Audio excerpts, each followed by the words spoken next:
My husband's family and I don't have the best history, especially with my mother-in-law.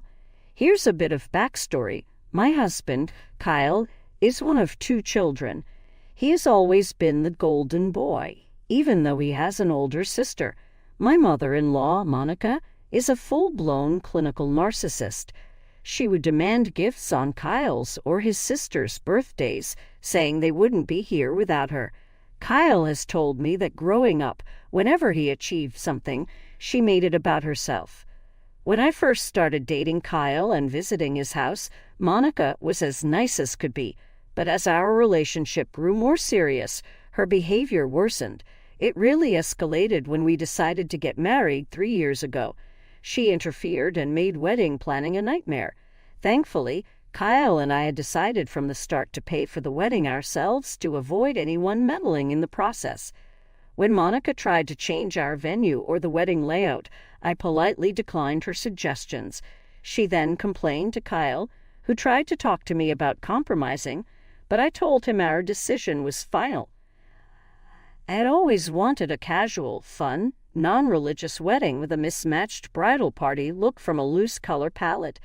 The only thing I asked of Monica and my bridesmaids was to pick a dress within my color palette and run it by me before purchasing it so I'd know what I was working with. My mother and the rest of the bridesmaids showed me their options, and I never told them no or asked them to change a thing. Monica, however, never showed me any options. I kept asking for months leading up to the wedding, but she always found an excuse. On the day of my wedding, Monica showed up in an off-white dress to everyone's shock. It was a medium-length dress with a transparent chiffon layer and a bolero. She looked triumphant as she smirked at me, and I knew then she would be a pain in my ass forever. I burst into tears, and my husband immediately asked her to either change or leave the venue. My father-in-law didn't want to drive her back and started to argue with my husband. In the end, to keep the peace, I let Monica attend our wedding in her dress. It was so embarrassing for our guests to notice her dress and be surprised. I ignored her throughout the wedding and didn't speak a single word to her. My husband knew how upset I was and told me to let it go, saying it didn't matter who wore a white dress. I was the bride, after all. It really upset me that he didn't understand how callous his mother was to wear a color no mother should wear to her son's wedding. I decided to forgive her, even though she never apologized. Her narcissism didn't stop there. When we were trying to get pregnant, it was a tough time for us.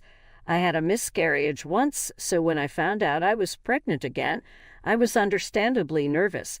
Kyle was excited to be a dad and understood why we couldn't share the news immediately with our family.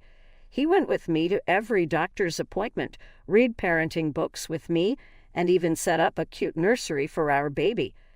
2 months later, we decided it was time to share the exciting news.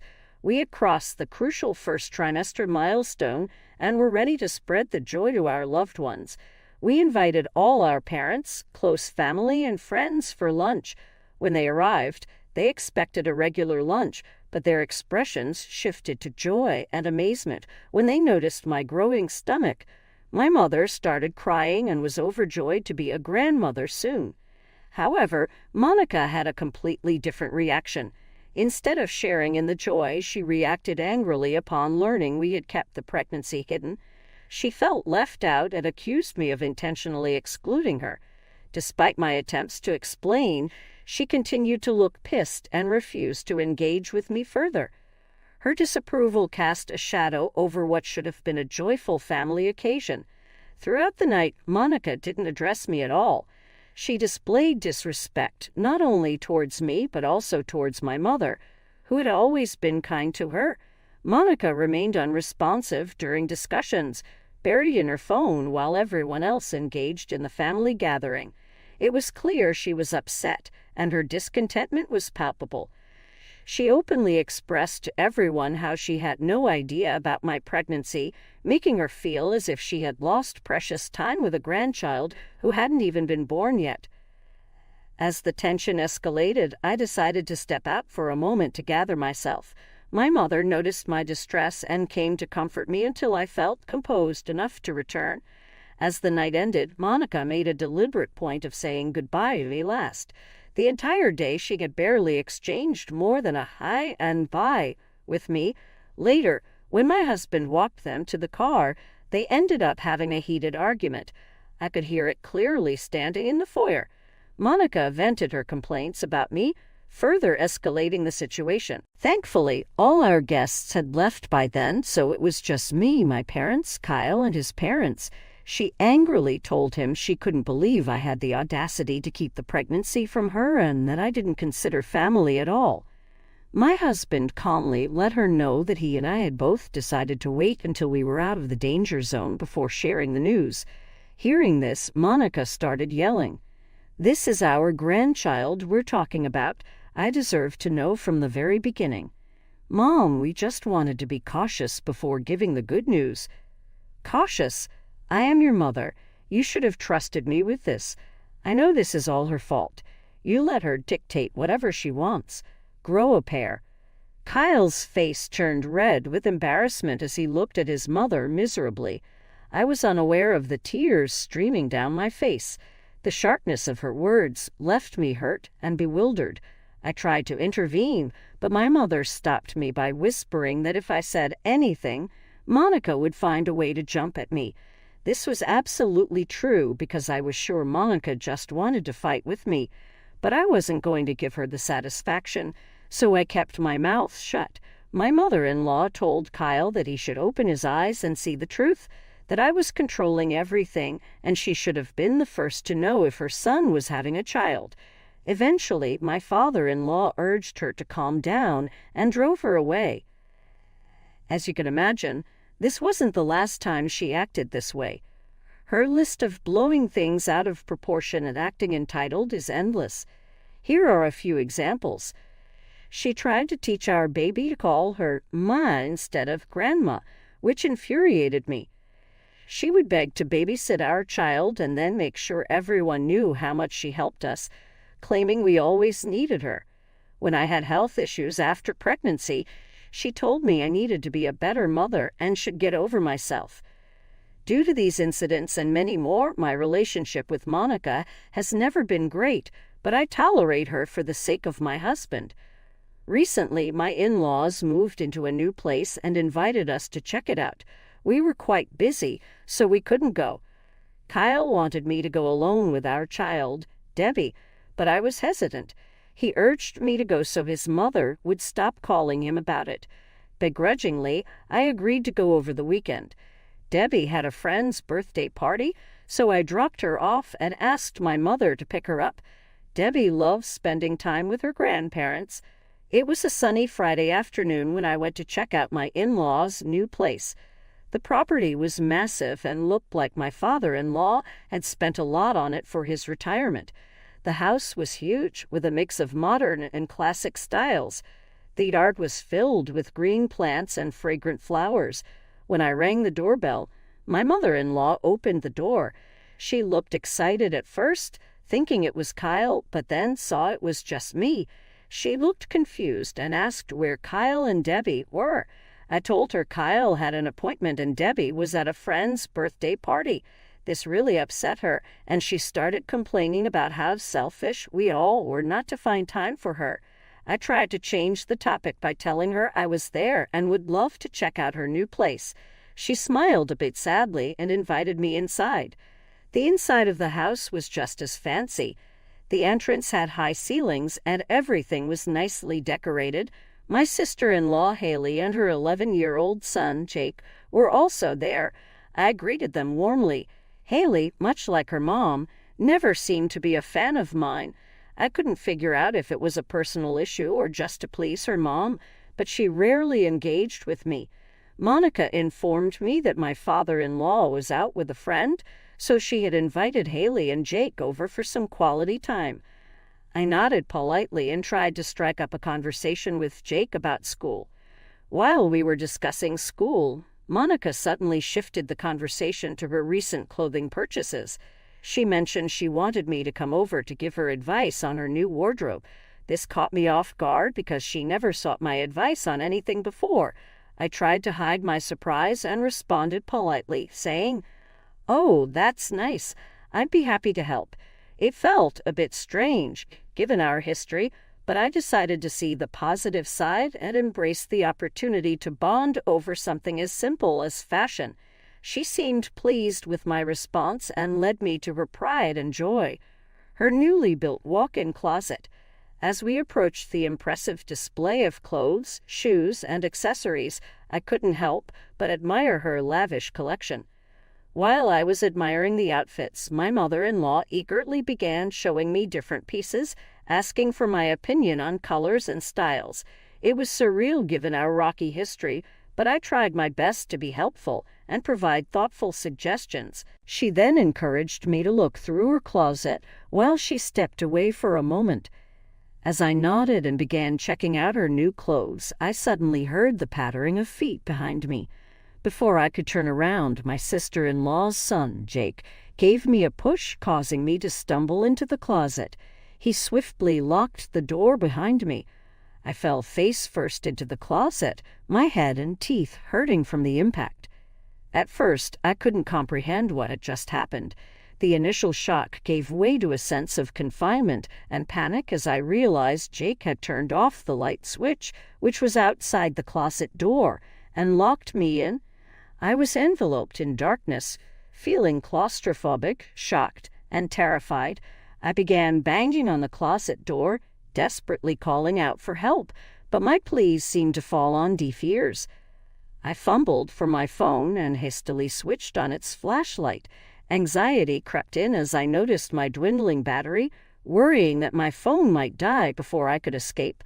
I've had an irrational fear of darkness ever since I accidentally locked myself in my grandmother's closet as a child. That terrifying experience left me with a lingering fear that resurfaced whenever I found myself in darkness. I continuously called out to my mother-in-law and sister-in-law for assistance, but my calls went unanswered.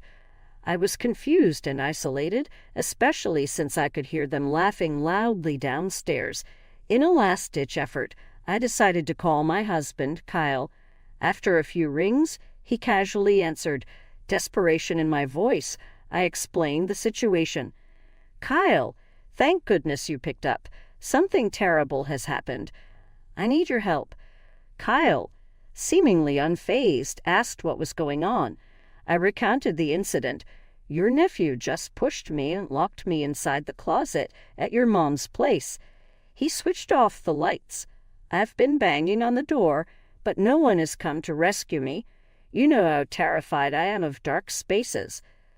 Less sympathetic, Kyle retorted, "Are you seriously calling me in the middle of work for this? This isn't even an emergency. Just call my mother, who's inside the house, instead of calling me." Frustrated, I replied that I had called his mother and sister several times, but they weren't picking up. I explained how I didn't have much battery left and using my phone's flashlight was draining it more. I begged him to come over and help me, reminding him how scared I was of the darkness. I had talked to him at length about this. Kyle, unmoved, said, "Locked in a closet? Seriously? No, I can't come over. I'm busy right now. Find someone else to help you." To my dismay, he nonchalantly dismissed my plea for help and cut the call short. I was stunned by his reaction. The growing panic pushed me to keep banging on the closet door, desperately calling for my mother-in-law and sister-in-law, but their phones remained silent. Feeling trapped and helpless, I decided to call my father-in-law, the only person left who I could turn to. Knew he had been out with his friends, but I had no one else to call. The phone rang, and I held my breath, hoping he would answer. When he picked up, I nervously explained the situation, revealing that Jake had locked me in the closet and no one was responding to my calls. He immediately assured me he would come home as quickly as possible and was shocked that my mother-in-law and sister-in-law couldn't hear me all this time. After what felt like an eternity, I heard voices outside. I recognized my father-in-law's voice, directing someone to unlock the closet door. My anxiety began to subside as I realized help was finally on its way. The door creaked open, and I squinted against the sudden light. My sister-in-law and father-in-law stood there, concern and frustration on their faces. I came out of the closet, disoriented, but grateful to be free from that confined space. My father-in-law asked my mother-in-law why I was locked in her closet. She feigned innocence. I recounted the incident, detailing how Jake had pushed me into the closet and locked it. However, both my mother-in-law and sister-in-law scoffed, dismissing my words. They insisted Jake would never do something like that. Frustrated and angry, I questioned why they hadn't come to check on me or responded to my banging on the door. They claimed they were in the backyard, showing Haley and Jake the new rose garden. Jake was peeking from the door, so I directed my anger at him, questioning why he would lock me inside. My sister-in-law interrupted, insisting her son would never do such a thing, and claiming I must have closed the door myself and the key fell out. Their blatant lies left me beside myself with frustration and disbelief. This didn't explain how the lights got turned off. My father-in-law tried to calm me down, and I realized that no matter what I said, my mother-in-law and sister-in-law would defend each other. Defeated and hurt, I returned home. I called my mother on the way, apologizing that I couldn't pick up Debbie for the night and that she might have to stay over at their place. Trembling with shock, my mother knew something was wrong, but I didn't have the energy to tell her what had just happened. I reached home and waited for my husband to return so I could confront him about what his family had done to me. However, during dinner when I recounted the incident, he berated me for overreacting and accused me of being childish. He insisted my accusations about his family were ridiculous and refused to believe his nephew could have locked me inside the closet or that his mother and sister had knowingly refused to help me. He justified his actions, saying he wasn't at my beck and call and I needed to be more understanding. With everyone gaslighting me, I started to doubt myself. To avoid further conflict, I chose not to argue with him any further. I retreated to bed, enveloped by profound loneliness, struggling to understand what had happened. The weight of the incident pressed heavily on my chest, and the feeling of being dismissed and misunderstood by my husband lingered. I knew what had happened wasn't merely a prank. It was intentional, calculated, and deeply humiliating, especially since everyone knew I was afraid of the dark. The following day, while grappling with the emotional aftermath of the previous day's ordeal, I received a TikTok link from my cousin. She asked if the video featured me. Opening the link, I was horrified to see that my nephew Jake had recorded the entire incident and shamelessly posted it for his followers on TikTok. He explained how he wanted to prank me and locking me inside the dark closet was his perfect plan. He hid the camera in the corner and then ran to push me inside. My blood boiled with anger. Infuriated, I shared the video in our family chat, demanding apologies now that I had proof. I also told my sister-in-law to make Jake delete the video immediately. Instead of acknowledging the severity of the situation, my mother-in-law brushed it off, saying it was really funny and claiming that boys will be boys. My sister-in-law joined her, insisting I shouldn't be bothered by the video and should just let it go as it was a harmless prank. I warned them that if Jake didn't remove the video, I would take legal action. My mother-in-law replied that I was being too much and needed to chill out and learn to be a part of the family. Fed up with their lack of empathy, I decided to take matters into my own hands. I called the police and provided them with the evidence. Recognizing the gravity of the situation, they agreed to visit my sister-in-law and question her about why her 11-year-old child had a TikTok account and was posting such prank videos. Later, my sister-in-law called me angrily, asking if I seriously had the audacity to file a complaint against her. I told her that I had and that I was willing to take this to court. She started yelling at me, but I quickly informed her that I was recording the conversation and would happily give it to my lawyer. She shut up after that. Am I the asshole for teaching my husband's family a lesson for locking me inside the closet for over an hour? Update 1. In just a few hours, I received thousands of comments, and I'm glad to see that the majority understand why I involved the police.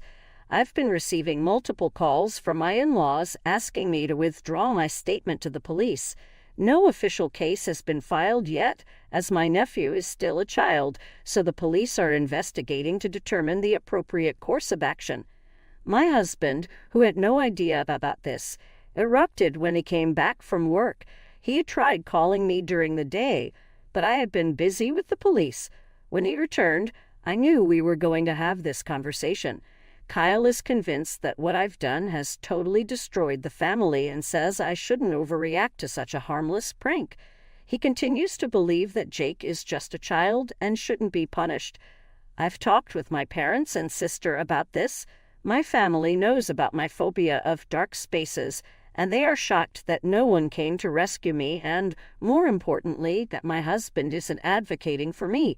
My dad had a strong word with my husband, telling him that if I had called him for help while stuck in the dark closet, it should have been his responsibility to either come to help me or immediately call his parents to get me out.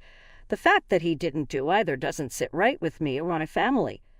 Thanks to everyone's comments, I can see that my husband and his family's dismissive attitude has been going on for a long time, and I have been blind to it.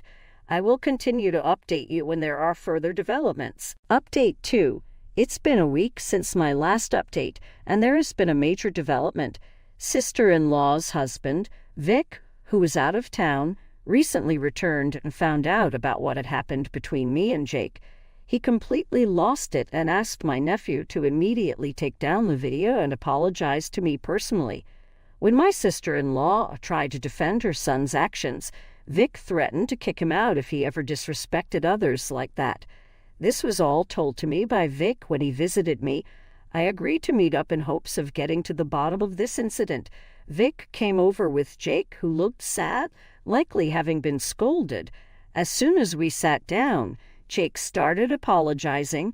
He admitted to pushing me into the closet, but said it wasn't entirely his fault.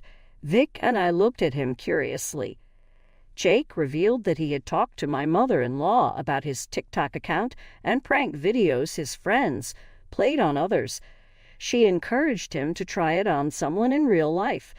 Jake told her he didn't think it was a good idea to prank family members, but she insisted it was okay to prank me since I was just married into the family and not technically his relative. I was shocked to hear this. Vic asked Jake if he was lying to dodge responsibility, but Jake began to weep, saying we could check his phone for their conversation. He showed us the chats, and I was horrified to see them. For someone her age to incite a child to such actions because she disliked me was appalling.